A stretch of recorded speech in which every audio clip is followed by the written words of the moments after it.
ఓం నమ శివాయ, శ్రీమాత్రే నమః. మిత్రులకి, శ్రేభిలాషులకి, అలాగే నన్ను ఇంతగా ఆదరిస్తున్న యూట్యూబ్ ప్రేక్షకులందరికీ కూడా పేరు పేరు ధన్యవాదాలు. మిత్రులారా, మీ అందరికీ పరాదేవత ఎల్లవెల్లా మీతో ఉండి మీ మనోవాంఛ నెరవేర్చాలని మనస్ఫూర్తిగా కోరుకుంటున్నాను. ఈరోజు వీడియోలో శని భగవానుడు మనకి 7.5 అంటూ ఉంటాం, ఏళ్ళనాటి శని అంటూ ఉంటాం. ఎవరికైనా సరే శని ఏళ్ళనాటి శని కానీ, దశలో కానీ, అంతర్దశలో కానీ, విదశల్లో కానీ, సూక్ష్మదశలో కానీ మనకి శుభస్థానంలో లేనప్పుడు కొన్ని అతి భయంకరమైన సమస్యలు వస్తాయి. అందులో ముఖ్యంగా మన జ్యోతిష్యంలో కూడా, అంటే మనం సంప్రదాయ జ్యోతిష్యంలో కూడా చాలామందికి శని అంటే భయంకరమైన వ్యక్తిగానే చూపిస్తారు. కానీ శాస్త్రంలో చాలా తేలికైన సమస్యలు, మనకు వచ్చే సమస్యల నుంచి తేలికగా బయటపడడానికి పరిహారాలు ఉన్నాయి. ఎవరి జాతకంలో సరే జాతకరీత్యా కొన్ని సమస్యలు ఎదురవుతూ ఉంటాయి. దానికి ముఖ్యంగా 4 గ్రహాలు కారణం. ఈ 4 గ్రహాల్లో శని, రాహువు, కేతువు, కుజుడు, ఈ నలుగురు మిగతా గ్రహాలతో కలిసినప్పుడు కానీ, వ్యతిరేకించినప్పుడు కానీ ఈ సమయాల్లో కొన్ని అతి భయంకరమైన సమస్యలు వస్తాయి. స్పాట్లో అప్పుడు దాకా బాగా ఉంటుంది, తర్వాత విపరీతంగా వస్తాయి. అందులో శని దశ అంతర్దశలో ఉన్నప్పుడు ఇంకొంచెం భయంకరంగా ఉంటుంది. ఎందుకంటే శని జీవనకారకుడు, అంటే ఈశ్వరుడు సరైన దిశలో నడిపించడానికి ప్రయత్నం చేస్తాడు. మనం సరైన దిశలో లేకుండా ఉంటే నీతిగా, నిజాయితీగా, ధర్మంగా ఇలాంటివన్నీ శని చూస్తాడు. అలాగే కష్టపడుతున్నామా లేదా ఇవన్నీ చూస్తాడు. కష్టానికి కారకుడు అవుతాడు. దానికి జ్యోతిష్యంలో చాలా రకాల పరిహారాలు ఉన్నాయి. ఈరోజు మీకు నేను అత్యంత తేలికైన మనకి జ్యోతిష పరిహారాలు, అలాగే లాలికత పరిహారాలు చెప్తాను. ఇవి మీరు నమ్మికతో, విశ్వాసంతో ప్రయత్నించండి. నమ్మకం లేని వారు పొరపాటు ప్రయత్నం చేయకండి. శని సంచారం ఉన్నవారు ముఖ్యంగా అద్భుతంగా నడుస్తున్న జీవితం నుంచి ఎలా బయటపడదో చెప్తాను.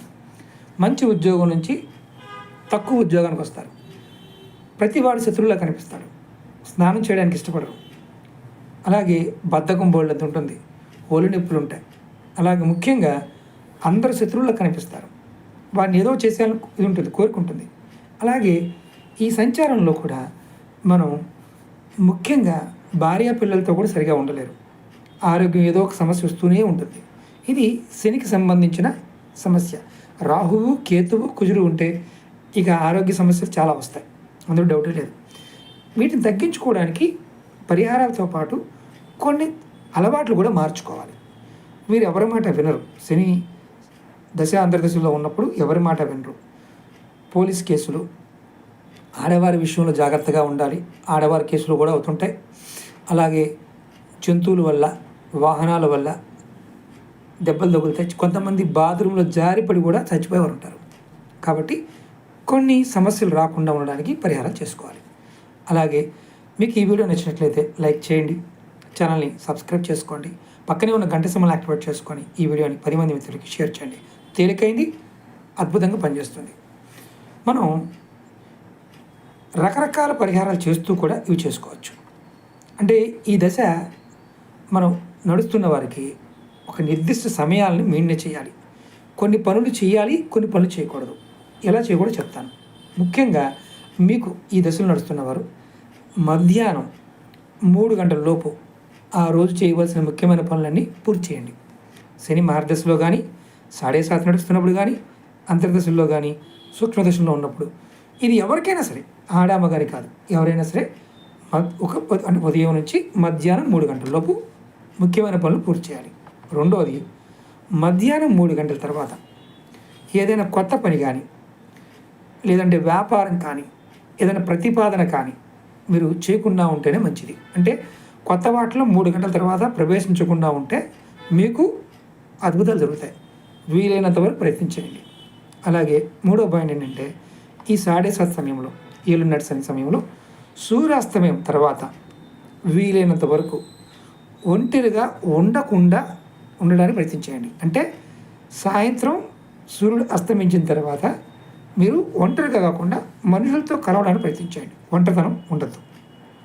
4వ పాయింట్, సాయంత్రం 6 గంటల నుండి రాత్రి 10 గంటల మధ్యలో ఒంటరిగా ఉండకుండా ఉండాలి. అలాగే ఈ 4 అంటే ఇప్పుడు మనం ఏదైతే ఈ సమయాలు చెప్పుకున్నాం కదా, ఈ 4 సమయాలు ఏంటంటే మీకు ముఖ్యంగా ఈ శని నడుస్తున్న సమయానికి వీటిని మనం జాగ్రత్తగా పాటిస్తే శని ప్రభావం అనేది గరిష్టంగా మీకు అంటే తక్కువలో తక్కువ తగ్గడానికి అవకాశం ఉంటుంది. అలాగే ఈ వ్యక్తులు ఎవరైతే జాతకం నడుస్తున్న వ్యక్తులు చాలా జాగ్రత్తగా ఉండాలని చెప్తుంటాం. ఇప్పుడు ఈ సమస్యలు ఉన్నవారు ఇంకేం చేయాలో చెప్తాను. మీకు ఇక్కడ ఇంకోటి గుర్తుంచుకోవాల్సిన విషయం ఏంటంటే, ఈ పీడ అనేది మనని వెంటాడుతూ ఉంటుంది, మానసికంగా కూడా వెంటాడుతుంది. చాలామంది ఈ దుష్ప్రభావాల నుంచి బయటపడడానికి ప్రయత్నం చేస్తూనే ఖర్చు లేని పరిహారాలు కూడా చేసుకోవచ్చు. ఈ ఖర్చు లేని పరిహారాలు మీకు ఒక 5 చెప్తాను. మీరు ఏదైనా చేయండి. ఇందులో ఒకటి ఏంటంటే, ఇది 6వ పాయింట్. 5వ పాయింట్, ఓం శం శనిశ్చరాయ నమః. ప్రతిరోజు ఒక మాల, ఒక రుద్రాక్ష మాల తీసుకొని ఒక 108 సార్లు ఓం శం శనిశ్చరాయ నమః ఇది ప్రతిరోజు జపించండి. రెండవది, శివుడికి మీరు చాలా ఏకాగ్రతగా, భక్తిగా, పూర్తి విశ్వాసంతో మృత్యుంజయ మహామంత్రాన్ని ప్రతిరోజు ఒక్కసారి జపించండి. అంటే ఈ మంత్రాన్ని మీరు రెగ్యులర్గా జపించడం చేసేవారైనా సరే, శని మార్గదర్శి నడుస్తున్న వారు మృత్యుంజయ మహామంత్రాన్ని ఖచ్చితంగా జపించాలి.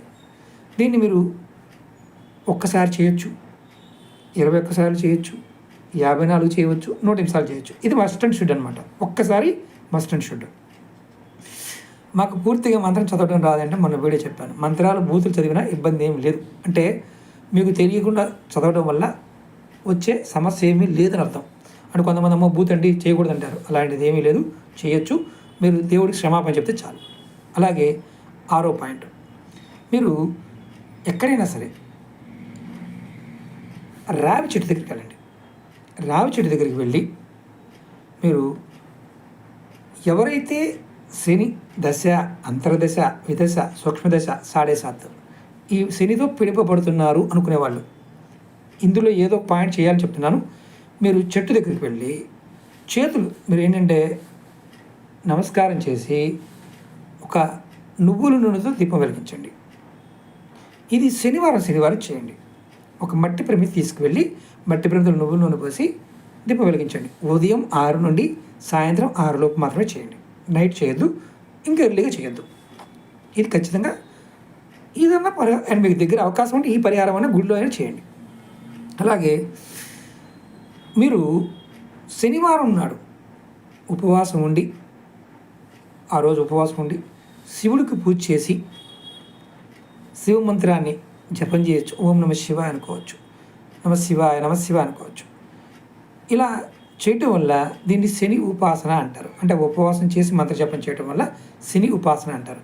దీనివల్ల కూడా మీకు శని భగవానుడు శాంతిస్తాడు. అలాగే ఇంకొక పాయింట్ ఏంటంటే, శనివారం నాడు మీరు ఎవరైనా సరే ఒక బిచ్చగాడికి, అంటే అడుక్కునేవాడికి లేదా పేదవాడికైనా సరే, మీరు వాడికి 3 మనకి నూనెలో వేయించిన పదార్థాలు, అంటే ఉదాహరణకి బజ్జీలు కావచ్చు, పునుగులు కావచ్చు, మినప్పిండితో చేసినవైనా, లేదంటే మనకి సమోసాలైనా పర్వాలేదు. వీటిని హిందీలో అయితే కచోరాలు అంటారు. హిందీలో మామూలుగా నార్త్ ఇండియాలో పంచిపెడుతుంటారు. శనివారం ఎవరికైనా పంచిపెట్టండి. ఒక 3 ఇలా చేయడం కూడా మీకు శని పేరు నుండి మీకు ఉపశమనం పొందగలుగుతారు. ఈ చెప్పిన పరిహారాలు, ఈ 5 పరిహారాలు కూడా లాల్ కితాబుకు సంబంధించి పరిహారాలు. ముందు చెప్పినవి మన సనాతన జ్యోతిష్యానికి సంబంధించిన పరిహారాలు, ఇప్పుడు చెప్పినవి లాల్ కితాబుకు సంబంధించిన పరిహారాలు. ఇది మీరు ఆడవారైనా మగవారైనా చేయవచ్చు. రేపు శనివారం వస్తుంది కదా, ప్రతి శనివారం చేయండి.